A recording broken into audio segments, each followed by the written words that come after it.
जय हिंद दोस्तों, नमस्कार। मैं हूं आपका हमदम, आपका साथी प्रिय हलचल सर। कैसे हैं आप लोग? आशा करते हैं कि आप लोग अच्छे होंगे, स्वस्थ होंगे, दुरुस्त होंगे, चुस्त होंगे, ज़बरदस्त होंगे। आइए, आज का जो मैं टॉपिक लेकर आया हूं उसका नाम है शब्द विचार। यह जो टॉपिक है आपका 12th के विद्यार्थियों के लिए या जनरल कंपटीशन के जो विद्यार्थी तैयारी कर रहे हैं उनके लिए ये टॉपिक जो है शब्द विचार, ये बहुत मायने रखता है। शब्द विचार का मतलब होता है कि शब्दों के बारे में अध्ययन करना, वह शब्द विचार कहलाता है। जी हाँ, शब्दों के बारे में अध्ययन करना अर्थात शब्द के कितने भेद होते हैं, शब्द के कितने प्रकार होते हैं, शब्द का रूप कैसे बनता है, सारे चीज़ों के बारे में जानकारी करना, जानकारी हासिल प्राप्त करना शब्द विचार कहलाता है। तो हम लोग शब्द विचार पढ़ते हैं। शब्द विचार का मतलब होता है क्या कि जिसमें शब्दों के बारे में अध्ययन किया जाता है उसको हम लोग शब्द विचार कहते हैं। आज तो पढ़ते हैं हम लोग शब्द विचार। उसमें से सबसे पहले आता है पहला क्वेश्चन, शब्द क्या होता है? शब्द को अंग्रेजी में हम लोग वर्ड कहते हैं। शब्द किसे कहते हैं? देखिए, शब्द का मतलब होता है सर कि अक्षरों का सार्थक समावेश। अक्षरों का सार्थक समावेश को हम लोग शब्द कहते हैं। यानी कि जब अक्षर को आपस में मिलाते हैं तो मिलाने के बाद उसका जब हमें अर्थ प्राप्त होता है तब उसको हम लोग क्या कहते हैं? जी, उसको हम लोग शब्द कहते हैं। जैसे एक अक्षर आपका लेते हैं सर का, दूसरा अक्षर लेते हैं आपका ला, तीसरा आपका मा, तो तीनों अक्षर को जब हम मिलाते हैं तो बन जाता है कलम। कलम का अर्थ पता होता है, कलम का अर्थ निकलता है, ये शब्द कहलाएगा। दूसरा एक अक्षर लेते हैं चा, दूसरा अक्षर लेते हैं छा, चा और छा को मिलाते हैं तो बन जाता है मेरा चच। अब चच का मतलब क्या होता है सर, ये हमें भी मालूम नहीं है। सार्थक अर्थ नहीं देता है, चच का मीनिंग नहीं निकलता है, अर्थ नहीं निकलता, इसीलिए इसको शब्द नहीं कहेंगे। शब्द का मतलब होता है अक्षरों का समावेश। शब्द का मतलब अक्षरों का समावेश, यानी कि अक्षरों को समावेश और सार्थक अर्थ देता है, उसको शब्द कहते हैं। जब शब्द पढ़ते हैं सर तो शब्द पढ़ने के साथ साथ आपको पद भी पढ़ना पड़ता है। पद क्या होता है? देखिए, पद क्या होता है, जब धातु में प्रत्यय लग जाता है तब वह पद का निर्माण करता है। कोई भी धातु हो, धातु का मतलब क्रिया, और जब क्रिया में कोई प्रत्यय लग जाता है तब उसको हम लोग पद कहते हैं। जैसे धातु आपका जाना हो गया, ये आपका जाना हो गया, तो जाना में यदि आपका प्रत्यय लग जाता है, तो जाना प्रत्यय, जाना धातु क्रिया में, तो उसको हम लोग क्या कहते हैं? पद कहते हैं। जैसे जाना, तो जा में हम लोग जोड़ देते हैं ता, तो हो जाता है आपको जाता, या आपको क्या हो जाता है? जाना। यानी कि धातु में जब प्रत्यय लग जाता है ना तब उसको हम लोग कहते हैं, क्या कहते हैं? उसको हम लोग कहते हैं पद। जैसे जाना, तो जाना में ही आपको, जाना में प्रत्यय लग जाएगा गा, तो इसको मतलब हो गया जाएगा, यानी कि जाएगा, यानी जाता, जाती, जाएगी। यानी कि धातु में जब प्रत्यय लग जाता है, कोई भी क्रिया में आपका प्रत्यय लग जाता है तब वह पद का रूप ले लेता है, उसको पद कहते हैं। जैसे खाना, खाना में प्रत्यय लग जाता है ता, यानी खाता। आप खाना में प्रत्यय लग जाती है ती, तो यानी खाती। जब प्रत्यय आपका धातु में लग जाता है, क्रिया में लग जाता है, तब उसको हम लोग क्या कहते हैं? उसको हम लोग कहते हैं पद। अब है कि शब्द का भेद जो होता है, मुख्य रूप से दो भेद होते हैं। शब्द का जो मुख्य रूप से दो भेद होते हैं, एक होता है सार्थक और दूसरा होता है निरर्थक। देखिए, एक शब्द होता है सार्थक और दूसरा होता है निरर्थक। देखिए, शब्द का मुख्य रूप से दो भेद होते हैं, सार्थक शब्द और निरर्थक शब्द। शब्द सार्थक क्या होता है? सार्थक का मतलब होता है कि वैसा शब्द जिसका कुछ अर्थ निकले उसको हम लोग सार्थक शब्द कहते हैं। जी हाँ, वैसा शब्द जिसका कुछ अर्थ निकलता है उसको सार्थक शब्द कहते हैं। जैसे अर्थ निकलता है कलम, कलम, जैसे पुस्तक, जैसे आपका कोई भी शब्द जिसका अर्थ निकलता है, जैसे व्हाइट बोर्ड हो गया, जैसे मेरा मोबाइल है तो मोबाइल हो गया, जैसे में आपका ये शर्ट है तो शर्ट हो गया, ये सारे जो कमीज हो गया, तो ये सारे जो है इसका अर्थ निकलता है, इसको हम लोग कहते हैं कि ये सार्थक शब्द है। लेकिन वैसा शब्द जिसका कोई सेंस नहीं निकलता है, कोई अर्थ नहीं निकलता है, उसको हम लोग क्या कहते हैं? उसको हम लोग निरर्थक शब्द कहते हैं। जैसे मान लिया जाए कि हम लोग बोलते हैं कख, यानी बोलते हैं खच, यानी बोलते हैं लचर, यानी बोलते हैं फचर, यानी कि इन सारे शब्दों का कोई सेंस नहीं निकलता है, अर्थ नहीं निकलता है, तो इसको हम लोग कहेंगे क्या? निरर्थक शब्द। जी हाँ, मुख्य रूप से शब्द जो होता है दो भेद होते हैं, पहला सार्थक और दूसरा निरर्थक। लेकिन जब शब्दों का हम विभेद करते हैं, उसको हम विभक्त करते हैं कि भाई शब्द को कितने वर्गों में बांटा गया है, उसका कितने भेद होते हैं।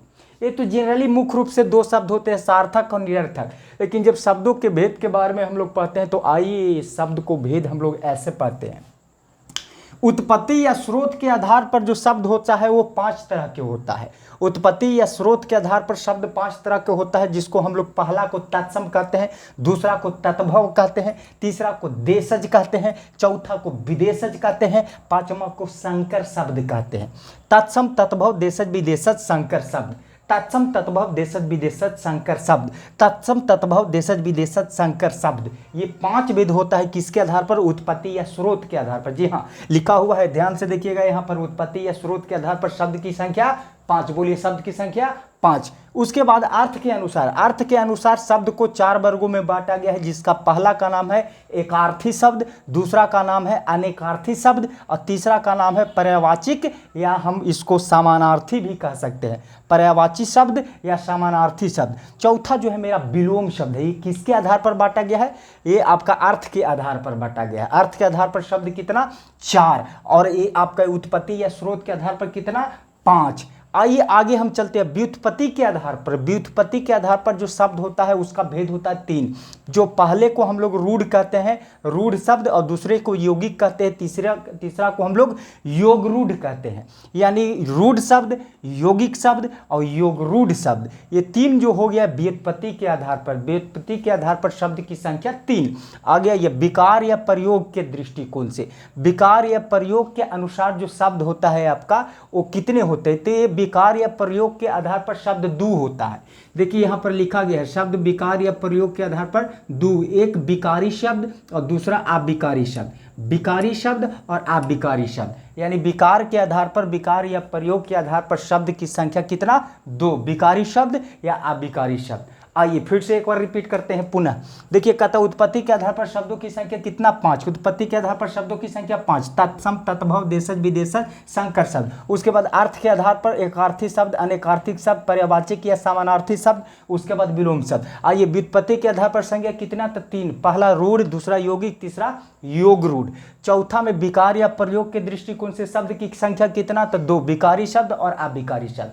अब हम लोग 1 बाय 1 करके, एक एक करके इसको हम लोग परिभाषा देख लेते हैं। ये तो शब्द का हम लोग क्लासिफिकेशन देखे हैं, वर्गीकरण देखे हैं, लेकिन एक एक करके हम लोग शब्द की परिभाषा हम लोग देखते हैं। आइए, तो पहला जो है आपका, ये पहला है तत्सम। तत्सम का मतलब क्या होता है इसे समझिए।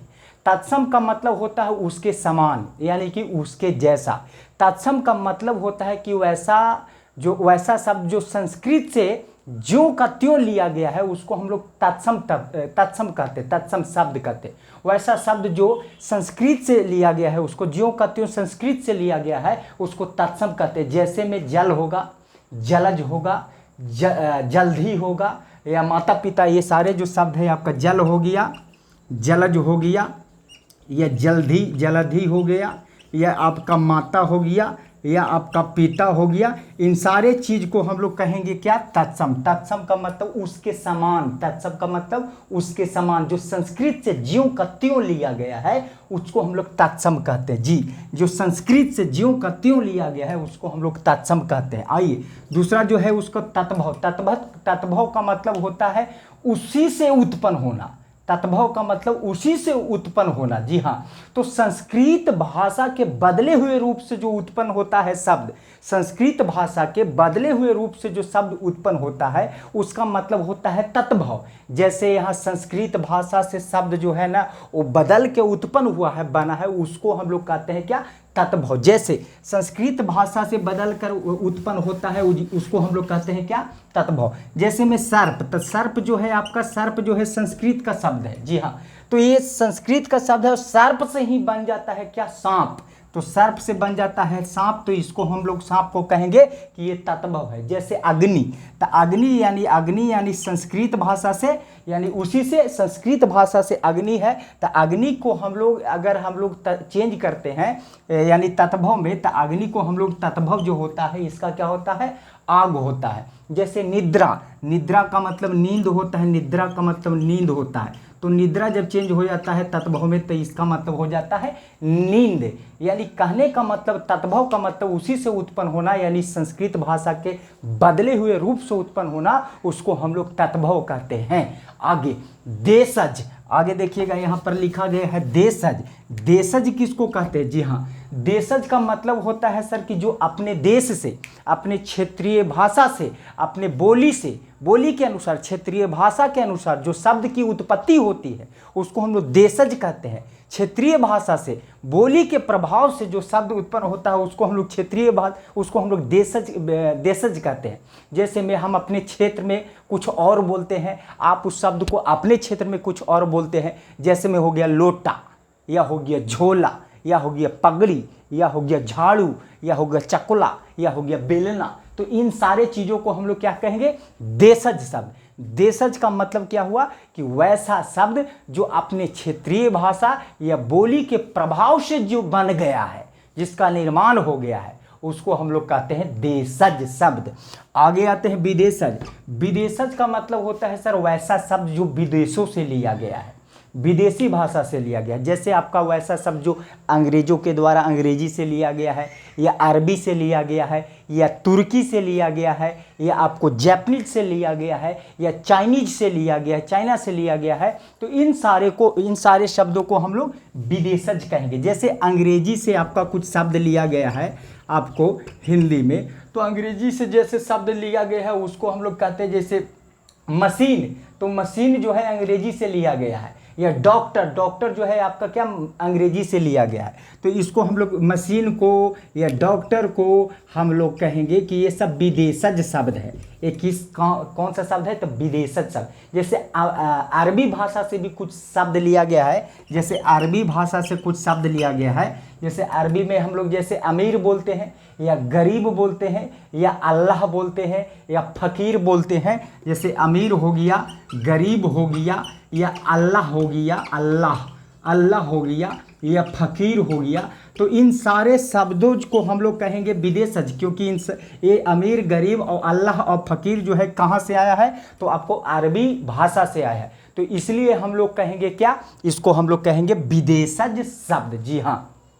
आगे जैसे में कुछ ऐसे शब्द है जो है आपका तुर्की से भी लिया गया है। जी हाँ, जैसे में तुर्की से जो शब्द लिया गया है आपको, जैसे कूली, कूली जो है तुर्की से लिया गया है। जैसे कैंची, जैसे चाकू, तो ये जो है ना, जैसे तोप, तो इन सारे शब्दों को हम लोग कहेंगे क्या? विदेशज शब्द कहेंगे। क्या कहेंगे? उसको हम लोग विदेशज शब्द कहते हैं।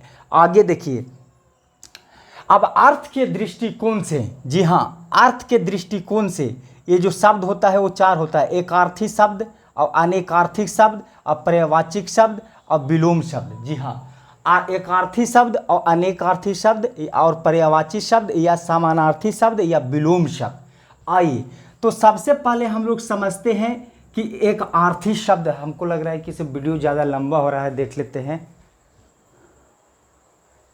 चलिए नेक्स्ट जो पार्ट है से हम लोग दूसरे वीडियो में देखेंगे।